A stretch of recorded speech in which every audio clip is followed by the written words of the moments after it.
Jason, welcome to the podcast. Good to have you today. Thanks for having me, Brian. It's great to be here. Yeah, great to have you, and always nice. I know we were chatting up before about the mutual connections. It's just always fun throughout the years doing this, like how the threads weave between all these folks, that I get luckily to meet. So it's kind of cool to have some mutual connections with you. So thanks for coming. Yeah, we know enough people. It's surprising to me that it's taken this long for us to meet, and I'm excited that our first meeting is recorded in front of your entire audience. It'll be great. Yeah, it'll be fun. Well, first, and congrats on the new book. Just launched as we're recording this last week. Give me an idea. How's the book launch going? How's everything going? Yeah, book launch. Book launch has been great. It launched last week. I wrote this book called Your Grass is Greener. It's all about finding a better way to work. So the idea is, hey, if you can enjoy your job more, you're going to do better at it.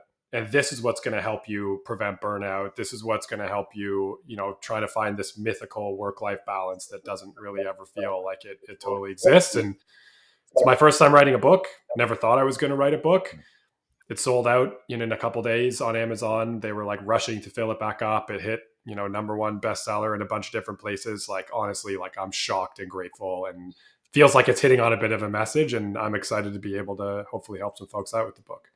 Well, and I want to hit a lot of points in the book because I think it's a perfect time really for this book, because there's a lot of folks that struggle with their career. This is not the days of the 80s, the 90s, your parents, my parents, and before, where like they stayed at a job for 40 years. Everyone's kind of job jumping and all these things are happening, the remote work and everything. So yeah, I'm curious your perspective of how to think differently and shift that mindset. But I thought would be actually maybe a good to give you a backdrop of your background a little bit so folks can, help understand, okay, where did Jason come from? Because at the end of the day, to write a book like this, I'm sure you've had some good and bad experiences. Uh, but I'm kind of curious from like, with Just Get Started, I always find like there's all these pivotal moments we go through in life. And some are big, some are small, but they're ones that really change us on a new course. And I talk a lot about, the compass and how that helps people navigate a new direction. I'm curious, as that being top of mind, is there a pivotal moment? And it doesn't have to be related to why this book was written or anything, but just a pivotal moment in your life that really resonates in terms of how it shifted course fully to get you in a brand new direction that you never thought possible? Yeah, I mean, I think I'm lucky. For some reason, the idea of failure is a thing that keeps me up at night, and I'm scared of it and all these other things, but it never seems to have like stopped me from doing anything. And so I think that means I'm very fortunate that I've had a lot of these moments. And when I look back at my career so far, it's like this beautiful, nice, like obviously these are the things that led to the next set of things, but in the moment, it didn't feel like that at all. It was kind of all over the place. And one of the big ones for me is I'm an engineer by training. I've got 2 degrees in engineering, thought I was going to go technical, got interested in business, joined a startup relatively early on, actually worked for them for free for a little bit. And after that company got bought, I was like, I'm going to go do my own startup. I founded 2 of my own companies and I crashed one of them. Raised money from investors, hired a team, worked on it really hard, crashed it, and assumed that like, that's it, career's over. Like, I was young at the time and I figured I'm done here. No one's going to hire me. I'm never going to be able to raise more money. I'm never going to be able to do anything big in my career again. And it turns out that like a failure like that, like all other things, is very much overcomeable. And kind of seeing my greatest fear at the time come to fruition and finding a way past it was a huge pivot point. It wound up with me getting onto the team at Airbnb in the early days there. And I got to see, I went from failure to what like unmitigated up and to the right success looks like. And that was a big moment of just, well, if I can get past that in some way, shape, or form, there's not that much else career-wise to be scared about. So let's just start swinging. How did you use that opportunity? And so I hear this a lot, like folks like, and I've been laid off before, or they're switching careers or what have you, and they're scared to go into an interview with a company where they don't feel they have as much experience, or they have this what they would consider a blemish in their mind on their plate. How did you leverage that or maybe you didn't, and maybe that's part of the story, but how did you leverage that though as maybe a positive to go into Airbnb and say, hey, I had this failed attempt. but here's what I learned from it. Here's how that's going to help me here. Did that come up at all in the interviewing process? Was it Yeah, helpful? no, definitely. Yeah, like I had a fear and a hypothesis. The fear was this is a blemish, I'm screwed. The hypothesis was I probably am going to do best working in situations and with teams that view a startup failure not as a failure. Mhm. Right? So if I get in a room with a person and they're like, Jason sucks at everything, and the way that we're making that assumption is because we know that he crashed a company, there's a high probability that that's not going to be a great culture for me, probably not going to be the right Right. fit. Um, the flip side was if I talk about the fair, I'm like, here's what we did, and here's why it failed, and here's what I learned from it, and here's how I'm bringing that forward. And someone looks at that and says, this guy's got some experience that not a lot of people have. There's going to be benefit here. That's more likely to be a fit for me. And so even if most people would look at the startup failure and say, this guy sucks, he's a failure, enough people should be in that bullseye of like, this is probably a better fit for me. So I was petrified of it. But at the same time, because I've been through multiple startups, you kind of learn this hypothesis, test and learn methodology. I said, okay, what's the hypothesis? The hypothesis is I could treat this as a strength when I'm trying to go and get another job, not a weakness. Let's go and see what happens. And, fortunately it worked out very much to the positive. Yeah. I kind of equate it to like in football, you have this quarterback that's drafted and they're just like horrible on a team, and they're like, oh, that was a bust or whatever. But maybe they're just in the wrong system, and they've learned a little bit, and then they get traded or whatever, and all of a sudden, and we have plenty of stories of these, and not just QBs, but it could be other stuff where like they go to another Yeah. team and they thrive because it's actually the right environment for them, or they learned Yeah. through that experience and grew from it. The question is why, and I think that's oftentimes we spend too much time at the surface. My surface level story was I crashed a startup. What does that mean? Like, there's a good way to crash a company and a bad way to crash a company. Of course, I would rather have not done it at all, right? It would have been better if everything went incredibly well at all times. But like, how did I go through the process? What did I learn? I think one thing I'm quite proud of is the way that I got the job at Airbnb is one of my investors whose money I almost entirely lost called me one day and said, hey, I was talking to this team. I think that you might want to have a chat with them. I've made a recommendation for you. This is a human who had many, many reasons to never talk to me again, let alone recommend me to someone and then take the time to reach out to me and let them know. And that was all I think about. Like, there's a certain way that I tried to do things going through, and we didn't get the outcome that we want, but I did the best job I could and I tried to be the best human I could the way through. And this guy judged me as the person in detail rather than the byline and the tagline of he's got a startup failure under his belt. Therefore, he's just like not very good. Well, that's a good note. I'm glad you brought that up because that reputation, it lives with us. And we have these, and I think a lot of this is like how we act in the moment, right? You could have been an a-hole about it. You could have dodged their stuff, their calls or whatever. You took a different approach, it seems like, and ultimately you assumed, okay, in 5 or 10 years, or maybe it ended up being a year or whatever, like you don't know how it's going to work out, but let's do good by people, and hopefully that transitions into maybe helping us. At worst, it's a net positive in the future. It's not where everyone starts thinking you're a shyster and all of a sudden you have a bad, you know what I'm saying? Like, Yeah. I could have taken on investment and wasted the money. mhm, I could have done a lot of things that were, unethical. I could have treated people on my team poorly. I chose not to do those things. I did the best job I possibly could, and things didn't work out the way that we all wanted them to. But that was one of those moments where I kind of look back and I realized, okay, the way I'm working matters more than the outcomes of the way that I work because I don't have control over the outcomes. No matter how hard I work, no matter how much I want it, you know, the outcome may not be there. mhm. And I think a lot of people might have looked at that and said, I don't know how much I believe that. Like, if you want it hard enough, you can make it happen. And then we all went through the pandemic. And that was a moment where I think everybody just got a global realization of no one planned for that. No one knew that was coming. That flipped everybody's plans upside down on their head. It didn't matter how good your plans were.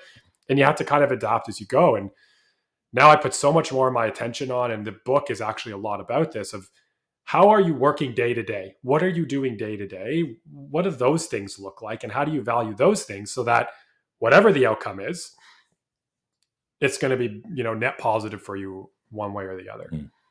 I wanted that, and that might be a good transition. I'm going to put a pin in it for a second because I want to ask something else about going to Airbnb because there's this mentality, right? Of hey, I started this company, and even though it didn't work out, a lot of folks would be like, all right, I'm going to start the next company, or I'm never going back to work for a corporation again. Kind of in the business sense. What was the mental state saying? I'm going back and I'm going to work for this company. But I guess on the other side, did you have a long-term vision of like, okay, I'm going to do this for a period of time and then I want to shift to do my own thing again? Or was that just, hey, I'm going to live in the moment, play it as it is and see what happens? Like, Somewhere in between those two. It was like, I got to get my mojo back because I was down, man. I was like, I suck. I'm terrible. Forget what my investor thought of me. I was pretty convinced. mm, I'm done. I can't do anything great. So part of it was a way to get my mojo back. And part of that was like, what am I excited about? And at the time, Airbnb wasn't a corporation. I wouldn't have described it that way. It was like, you know, here's this company doing some things, and there's people. There were a couple hundred people, but it wasn't like it was today. mhm, I still remember when I joined, we had all these things to do, and I had to make all sorts of business purchases that were larger than I was used to. And I was like, well, where's the process for this? Thinking I just came from my own startup, which is small and scrappy and whatever. Like, there's got to be some like purchasing procedures and blah, blah, blah, blah. And it was just like, no, man, just put on your credit card. We'll figure it out. Like, uh-huh, I was like, oh, this is just like home. Like, there's more people than I had at my last company, but it was very, very much in that vein of like, we were just trying to figure things out, and it was relatively early stage, and it didn't have a big corporate feel at all. And their interview process did such a great job of giving me real exposure to the culture of the company that by the time I got to the end of it, I was like, I'm really excited about this company. I'm excited about the people I'm going to be working with. Lots of big challenges on the horizon, but I see the way this team's working and it fits with the way I think about it. And, mm. let's go and we'll see what happens. Do you ever think about, because obviously Airbnb is very successful. And at the time, I'm assuming I'm trying to think back, what was that, 2014 ish, something like that? I'm so bad with the years, but yeah, it was like, to give you an idea, I joined the team in Canada before there really was much of a team in Canada. Okay. And one of my first jobs was to kind of go around and talk to people about Airbnb, particularly get them to host. And I used to do this thing like, I'd have a room of 100 people or more, like, raise your hands if you've, heard of Airbnb. Half the room had their hand up. Raise your hand if you've tried Airbnb. Maybe a quarter of the room. Raise your hand if you've ever hosted before. Like 3 people. Mhm. Yeah. Most people were there because it was like, oh, there's free food at this place tonight. Like, I'm in. Like, let's go. Half the people didn't even really know what Airbnb was, and so it was still on its way up for Right. sure. Did you ever do a comparison? And again, not knowing much about the prior business, you said, kind of crashed. Like when you were inside there of like, okay, I see why this business works for whatever X, Y, and Z versus why mine didn't. Did you ever, I'm curious if you ever did that comparison, just thinking about it top of mind. Of course, how can you not? But to boil it down to one thing, I think is challenging. I think one of the big things for me that I would say is if you maybe pick like a very high level takeaway, like a lot of the things I was doing, Mm, I would say now I would categorize as like the things one needs to do to build a successful company. And the way I was doing those things didn't radically change inside of Airbnb. I learned a ton from it. Don't get me wrong. yeah. But one thing I think the founders did really, really well is like they were in love with a problem. And they were so focused on getting a small number of people to love the problem and solution. And then it'll kind of take off from there. And I started a business where I was like, hey, this is a good business opportunity. Mm, And I was at the time much more focused on the business as a business opportunity. It wasn't something that I deeply loved. It wasn't a problem that I had experienced day to day. It was just like I saw this opportunity. It was based on a previous business I had started. I really felt like I could make it go big. And um, I think really falling in love with a problem that you're deeply, deeply passionate about is so important mm, because at least then I very, very much underestimated like you're in for like a 6, 7, 8 year journey plus. You're going to go through some terrible times, ups, downs, lefts, rights. Like you don't know. You really want to be in love with that problem because the solution's going to change over time. mm. Yeah, I like that. I think you're right. It's challenging, I think, if you're just trying to build a business for, I'm not saying just monetarily, but just for whatever, to support yourself or, have had to say you have a business. Like, yeah, if you're not like deep in the trench, because I feel like if you're doing that, like you're thinking about it all the time, even when you're doing other things. Oh, I was thinking about it all the time, but it wasn't, what I loved about Airbnb is I love traveling. I've always loved Mhm. traveling, and so here was an opportunity to like, the biggest, most frustrating problem was always I'm helping other people travel. I'm enabling this thing that I really like I'm passionate about the space. And my previous business was helping small businesses with their advertising. We had a product I really love to this day still, but it just, it was like, this is great. I like it. I want to help with these kinds of things. As I said, it was an offshoot from a previous business. So it was something that I knew something about, but I can't say to you like deeply passionate about small business advertising. Yeah. Like I wanted to help them, Yeah. but I could have helped them in thousands of ways. And the business was this one way. And these are the things that you learn in retrospect. I'm Yeah. not sure I learned that kind of a lesson without that kind of a crash and experiencing what that feels like. But yeah, the delta was crazy. I went from crashing a company total low to like, the time I spent at Airbnb, we went from a couple hundred people to a couple thousand people. And to see Wow. the difference between those two things was just, geez, these are the two opposite ends of You're the right. spectrum back to back. It was interesting. Yeah. Well, what about, and again, maybe a good transition here, because there's a lot of folks that, I mean, I've been a part of some startups that have grown, and that maybe not as obviously fast as Airbnb.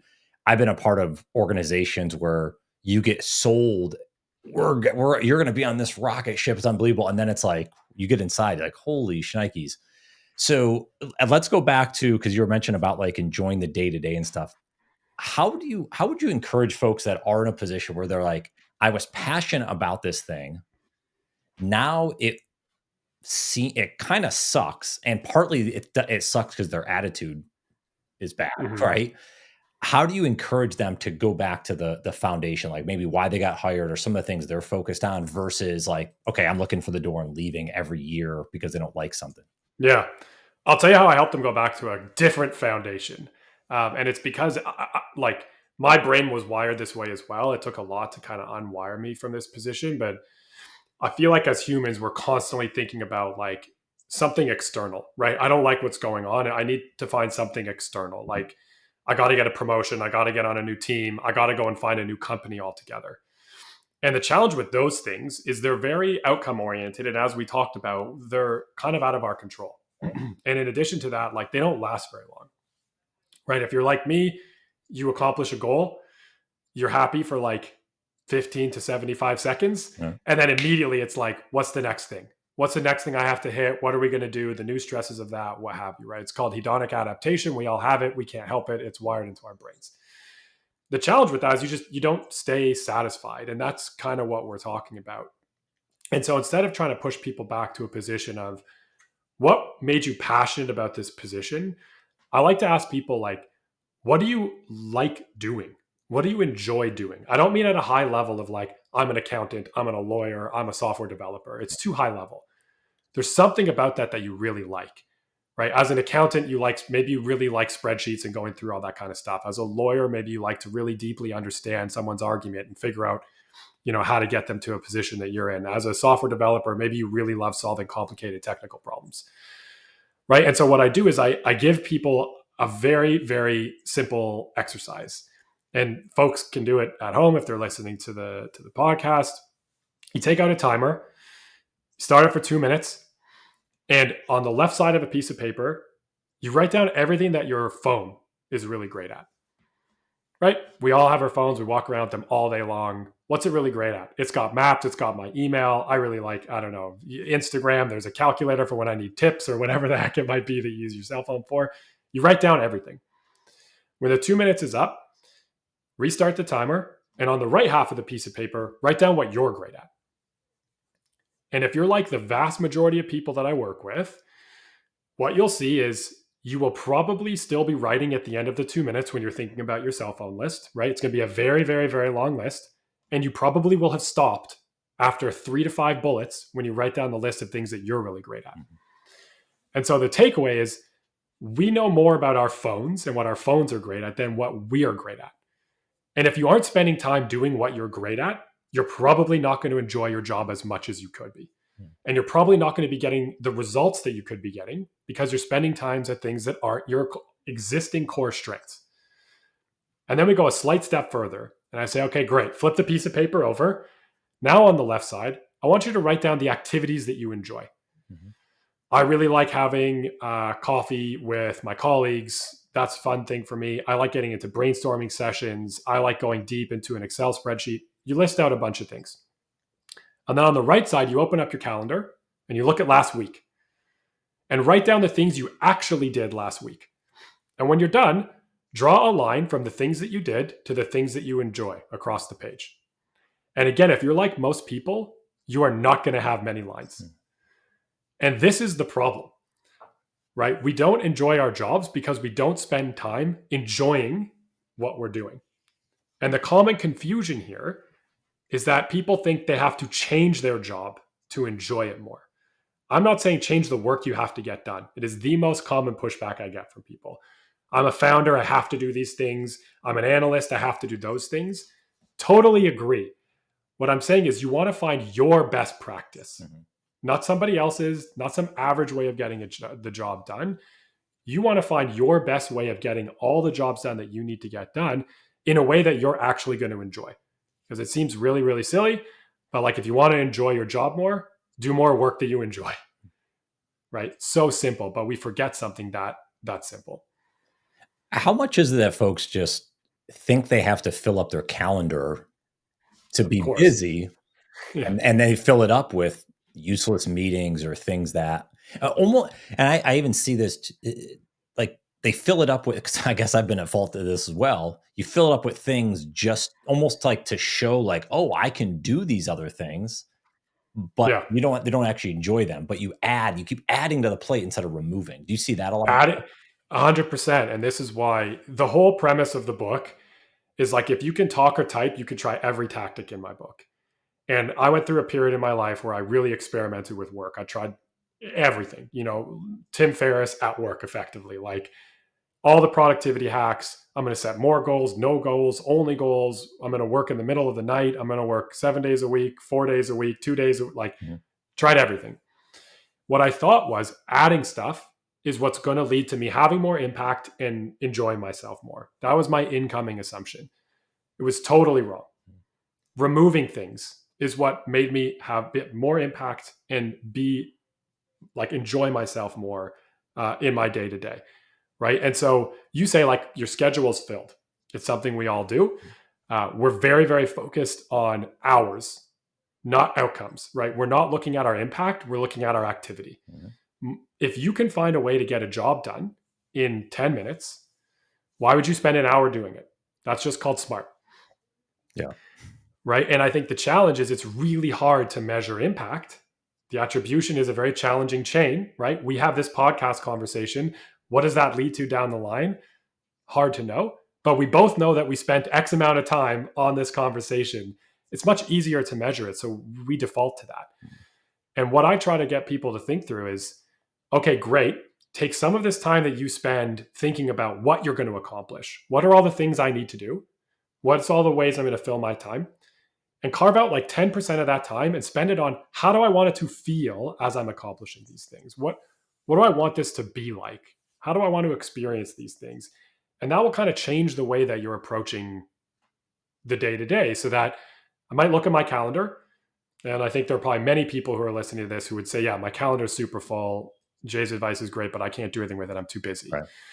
Right? What I would suggest is kind of two things. Like one, carve out 5 minutes tomorrow. Take one of the things that you said you really like doing and just spend 5 minutes doing it tomorrow. And if you can do that tomorrow, then you can do it the next day and the next day, and you'll have a better week and then a better month and then a better quarter and then a better year.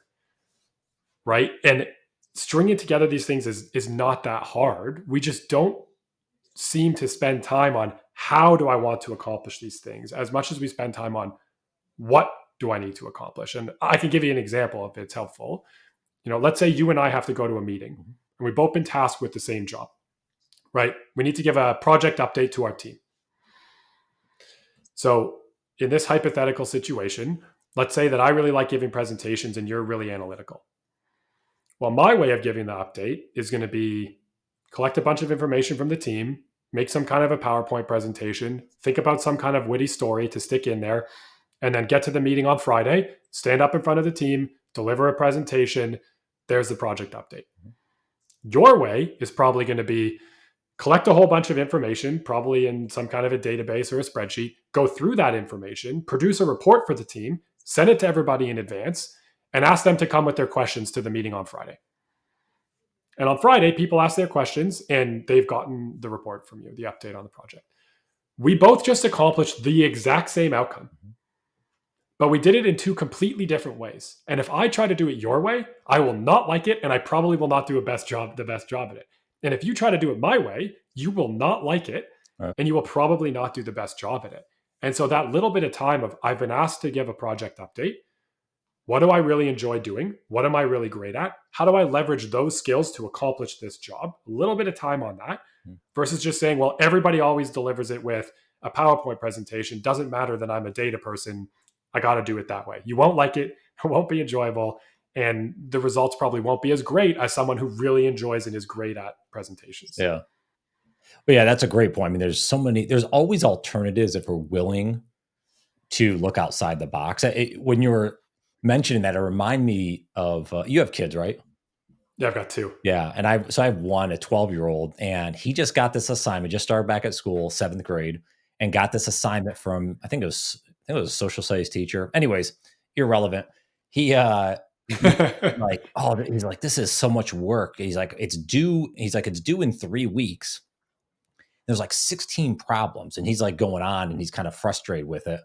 And I said, well, how long is it supposed to take? He's like, well, the teacher said it's like, I don't know, it could be 2 to 3 hours, but we have 3 weeks. So, and I said, okay, well, how do we want to tackle this? He's like, well, I don't know. I'm not going to do it right now. I'll do it in like 2 weeks or something. So I thought it was a very teachable moment to talk to him about Parkinson's law. Mm-hmm. So, work expands to fill the time needed for its completion. So I said to him, I said, okay, bud, I was like, well, let's get one problem done today. And let's try to chip away at this. And what I try to explain to him, which kind of where you're going at is, okay, the teacher said it takes 2 to 3 hours, but you may not take 2 to 3 hours. But I will tell you this, if you wait 2 weeks and then try to do it, not only are you going to rush, all of a sudden, you don't know how long it's going to take. So now it's going to impact other areas. You want to game or whatever. Well, long story short, he did a couple problems that one night. And then that weekend, like 2 days later, he just pumped out the whole thing.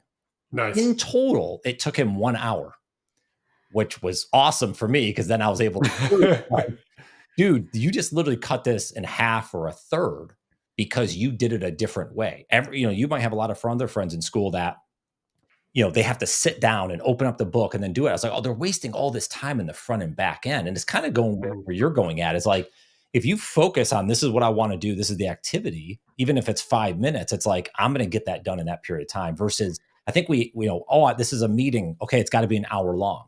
Why does it have to be an hour? Why can't it be 17 minutes? Who says it has to be an hour?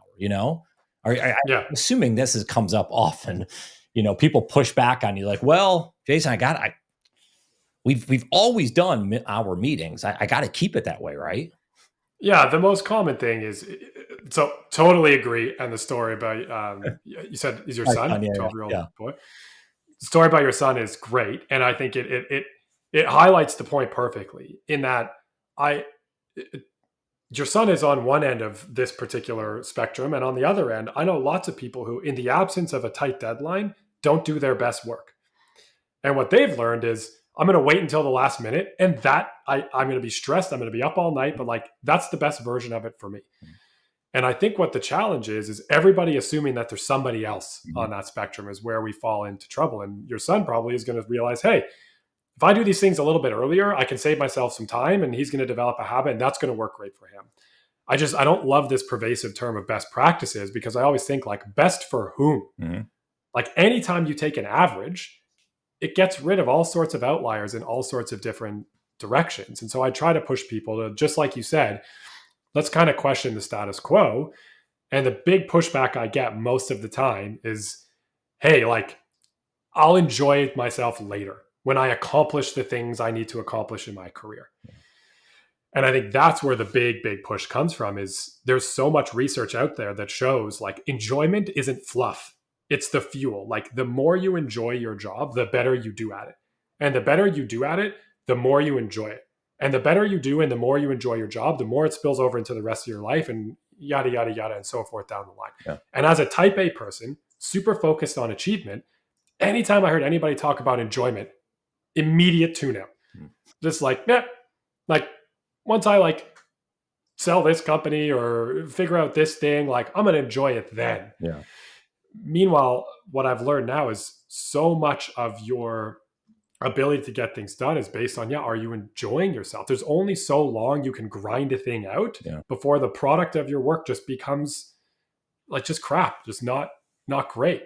And so taking a second to look at it and say, I like what you said, just like, how do we want to get through this? Why don't we try one question? Why don't we see what you really are liking about this?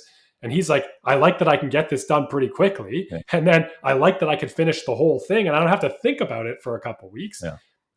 He just did it in his own best way. Simple question, asked up front, right? And that's kind of what I'm pushing people for is like, hey, what are you great at? What do you enjoy doing? Can we ask that question up front just for a sec? Yeah.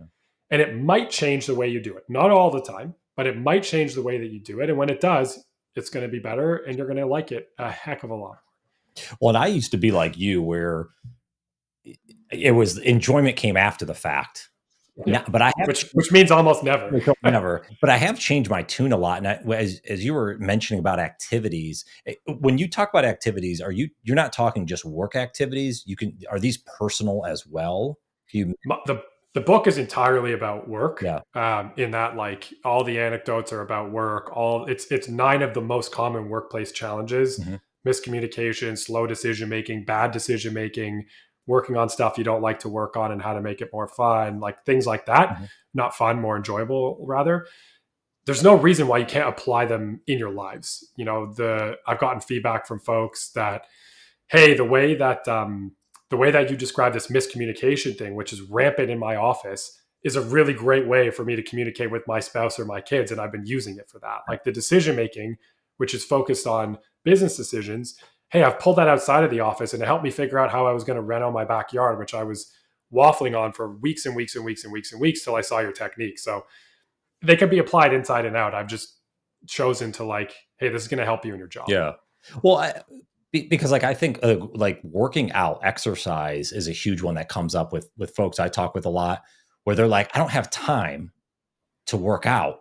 Well, why? Well, I'm so busy throughout the day. So it goes back to what you're just saying. Well, one, does the meetings have to be that long? Like, if you want to work out at lunch from 12 to 1 and maybe you have a little buffer on each end of it, well, don't schedule meetings at 11. And I'll get people like, well, the clients want to, clients are scheduling meetings. And I'm from, a sales background. I'm like, no, if you let the clients know these are the 3 times open, they will generally pick one of those 3. You're the one allowing them. So having more control early on in whatever you're developing a new calendar, once you build that out, people generally respect it, I found. Right? Yeah. I can give you a great tactic to kick things out of your calendar. Please. And this is like, yeah. So there are 1,000,001 prioritization hacks. And this was something I wanted to include in the book. And the question was like, I got to say something new here, right? Because there's so much information out there. And what I found from my experience, I mentioned I tested a lot of stuff and I work with others. My primary focus these days is like I work with executives, their leadership teams, helping them build their companies basically. But what I found is a lot of stuff out there that talks about prioritization is all like systematic in nature. Here's this system or this process and you run it and you'll be 100x more effective. But they all require something very, very specific that we all stink at. And that's saying no, right? Saying no to another human being is not systematic or process driven. It's purely psychological, right? We've evolved in group settings. I want to feel like, if Brian needs something from me, I want to say yes to him. And I'm worried that if I don't say yes to him, what are people going to think about me? I'm a freeloader. I'm not as good as at my job, whatever it might be. And so no matter how good you are at coming up with whatever your process, structure, plan is going to be, what do you do when somebody asks for that time over the gym? right? What do you do when the week hits you and your plan, explodes in your face? What do you do when Brian walks up to your desk and says, "Hey, Jay, can you come and help me with this thing?" And it turns into like 3 to 5 hours of like, now you don't even get your own work done. And so this is all about psychology. How do we flip it on its head? How do we say no? So the thing I recommend for people, everyone listening can easily do this. You probably have a very, very lengthy to-do list. Take your very, very lengthy to-do list for this week, pick the 3 most important things, put that on your new to-do list, and put every other thing on your not to-do list. Having a not to-do list is so incredibly helpful, right? You want to make a lot of progress on a small number of things, not try to make a small amount of progress on a large number of things. And when it's on your not to-do list, it means you've intentionally chosen up front that you're not going to do it. And it doesn't mean that if it comes up during the week and it becomes one of the most important things, you're not going to work on it. It means you're going to consciously make a swap between one of the 3 most important things and a thing you already chose not to do. And so what you can do then when someone comes up to you and they say, "Hey, Jay, I need your help on yada, yada, yada, yada," rather than saying no to them, which is really, really hard, you can ask them what they think instead. By that, I mean, "Hey, I'm prioritizing X, Y, and Z right now. I think that's more important than this, the thing that you brought to me. What do you think?" Right? You're asking for their feedback on your prioritization. It's a very safe question to ask. It's not scary to ask somebody that. People don't get offended when you ask them that question. 9 times out of 10, they'll say no to themselves. It is really important that you go to the gym right now. And you know what? I could come to you with this in the afternoon and we would be totally fine. Yeah. I didn't have to say no to you. You just did it for me. Right? 1 time out of 10, and these are rough estimations, but from my experience, roughly 1 time out of 10, they won't say no to themselves. And you'll have a choice to make. Either I still have to say no to this person because one of my priorities is more important than the thing that they brought for me. Or you'll learn, "Hey, Jay, if you go away for an hour on this, it's going to cascade these things in this way. And this is going to create that problem." Like, you know what? I got to swap out the gym here. This is not the time for me to take an hour. It's an exception, not the rule. I'm going to, make that trade. But by asking someone for feedback on your priorities, rather than just telling them outright no, it is way easier in a non-confrontational way to kind of push back on the, encroachment of your calendar. I like that. I think that's super helpful. And I like the approach. It's a softer tone to it than a hard no. People love to give feedback, right? When you ask them the right way. And it's like, "No, man, I think your priorities are crazy." Amazing. Let's have that conversation, right? If I've misprioritized something, I think this meeting needs to be 17 minutes because I have to spend the rest of the hour on this thing over here. What do you think of the way I'm prioritizing this? Yeah, that sounds about right to me. Fantastic. Or like, "No, we need the whole hour for these reasons." Let's have that conversation, right? And I think that is very rarely out in the open because we all have these massive to-do lists. Everything feels important and we aren't sharing them with other people. Yeah.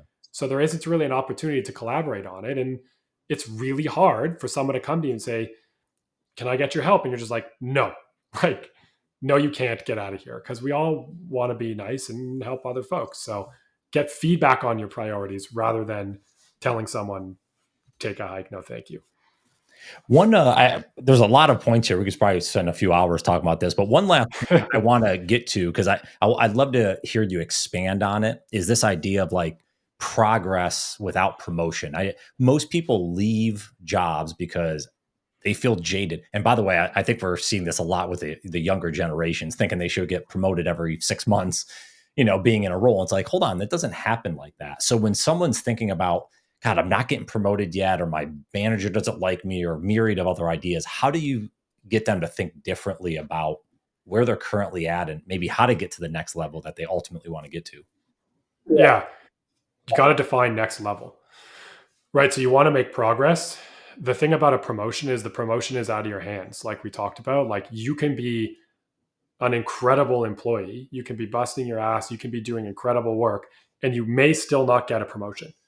There are many things out of your control, right? Maybe you have a run-in with your boss and it's right before the evaluation cycle. And so, they don't recommend you for it. That would suck. It's probably not a great boss if they do that to you. It could be there's like an economic downturn and the company's going to hold hiring for a little bit. And so there's not a position available. You might want to become a manager and there isn't a management position there. There might be lots of people involved. Who knows? Right. And so tying progress specifically to the outcome of like the perceived step up the corporate ladder is where I think we get into trouble versus saying, what am I capable of today? What do I want to be capable of tomorrow? And how do I make progress towards that? And that is completely within your control. And I would argue that the better you make progress in terms of your capabilities, the faster and better the promotions are going to come.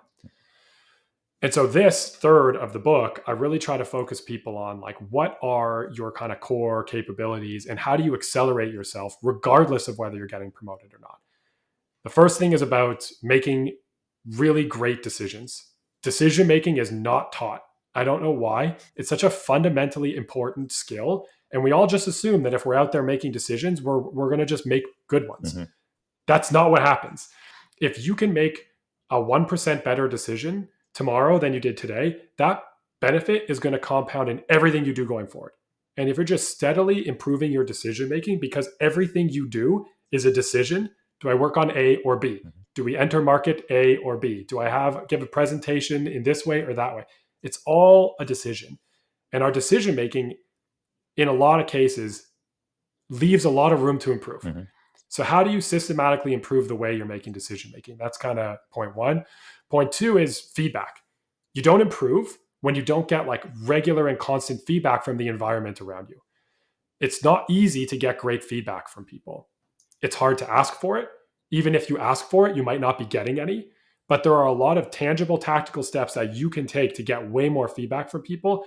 And the more feedback you get, I'm not saying you're going to act on all of it, but the more information and feedback you get from people around you about the way you're doing your work, the more opportunity you're going to have to improve. Mm. And then the last piece, which feels like something you can't teach, but I think you absolutely can, is how do you see opportunities that everybody else misses? Nothing better than the person in the office when everyone is saying we're screwed, has a brilliant idea and is like, we could try this instead of that. Mm-hmm. How do you systematically cultivate that capability? And if you can do those three things, promotion or not, the progress in terms of like your capabilities and what it's going to mean for your career is going to be going up and to the right aggressively quickly. Yeah. Well, and kind of the feedback, at least I'm thinking for my own career, is where it's helped me, especially from like a sales side and really be able to accelerate and become one of the top performers at a couple different companies, is because I hung around people that were better than me. Mm-hmm. I find a lot of folks I talk with that are stuck, like you're saying. And then I ask, like, oh, who are you learning from? What folks have you talked with? Do you have lunch with, so-and-so? They're kind of like in their own bubble.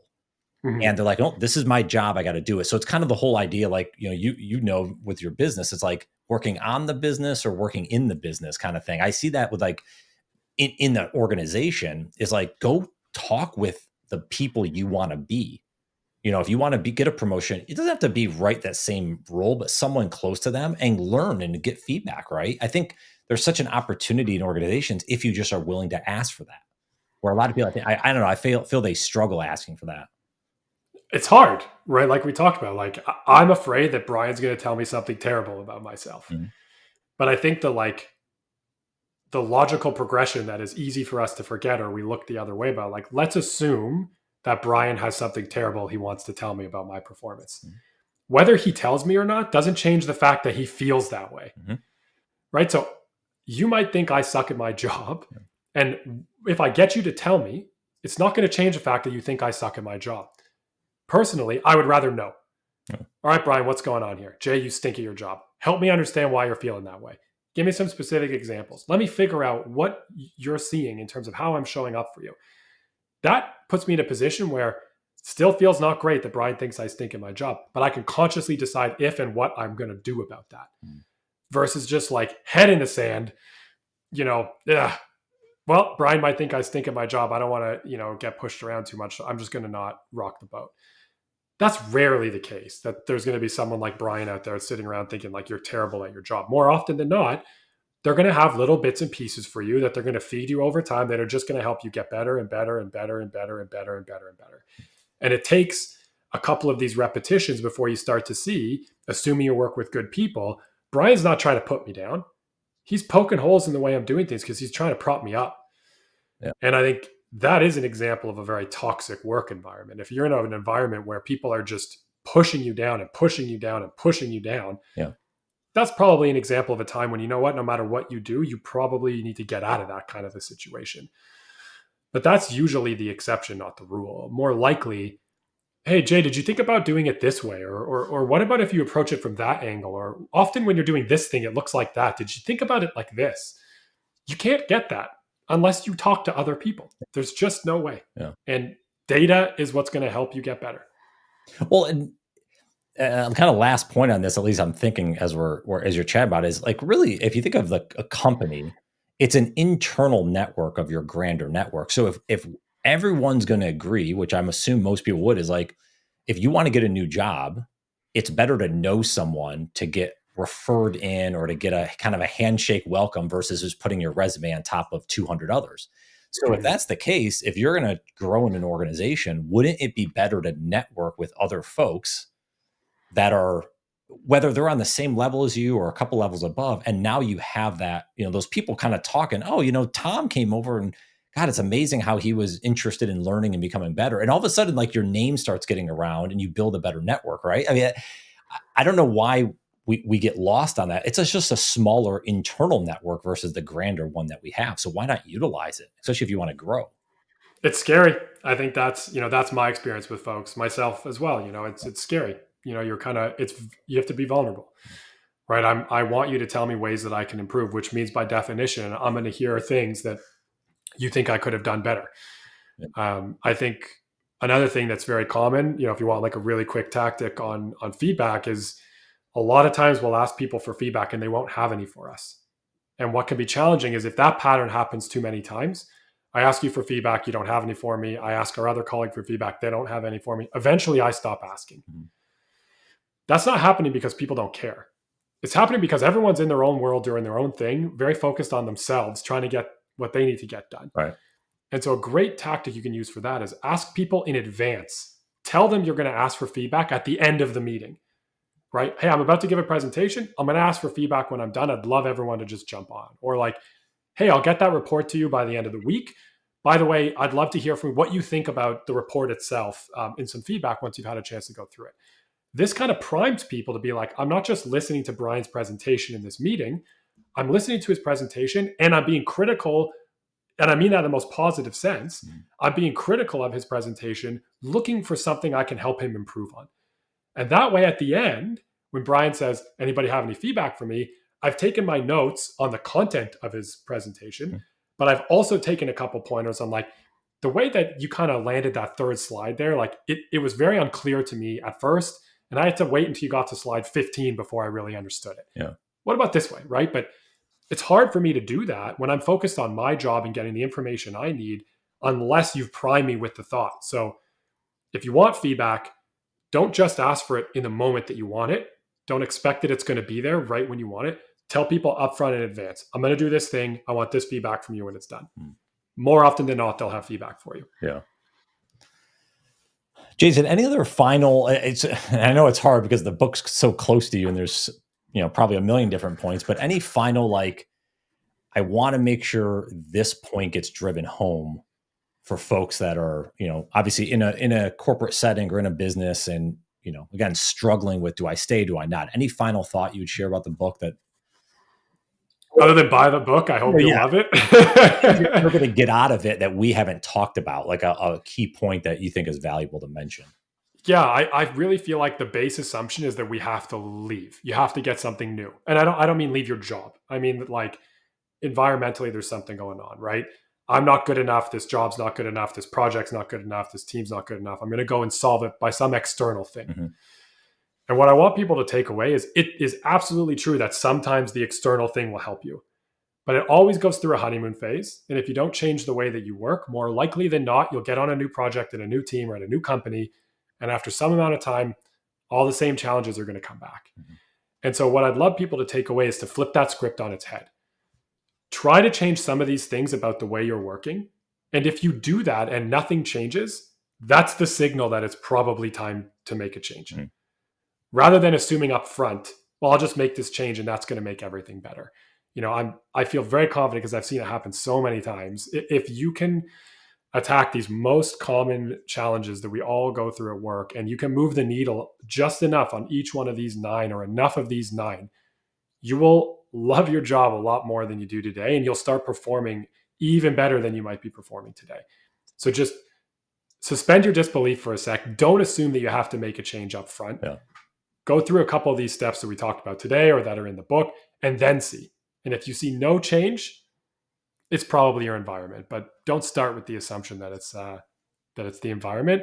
Here's some tactics you can try. Yeah, that's a great point, and a great point to wrap up on. And I think everyone has a good challenge here. You mentioned the 2-minute timer. They can all do that right when they stop the recording here. 2-minute timer. You'll laugh if you're like me. You're just like, what the heck? It seems so obvious, but Yeah, been through it a lot of times, and it looks the same almost every single time. yeah. Well, Jay, this has been a lot of fun. Where can folks say hello to you? Where do you spend a lot of time online, or Yeah, I mean, number one place in terms of like online presence, you can find me on LinkedIn. I'm not that hard to find. My website is thejasonsilver.com. There's a couple of us, so I got the in the prefix there. right? And then, would love folks to check out my book, would love people to kind of comment on the tactics. I'd love you to give me feedback, eating my own dog food there. Like, would love you to give me feedback when you finish reading the book. I'm not hard to get in touch with. You can find the book on Amazon, or you can go to yourgrassisgreener.com and find it there as well. Jay, thanks so much, man. It's a lot of fun, and we got into a lot of good pockets of areas I think folks can look at. So I appreciate the time. I hope so, and appreciate the time of everybody listening. And yeah, thanks again for having me on.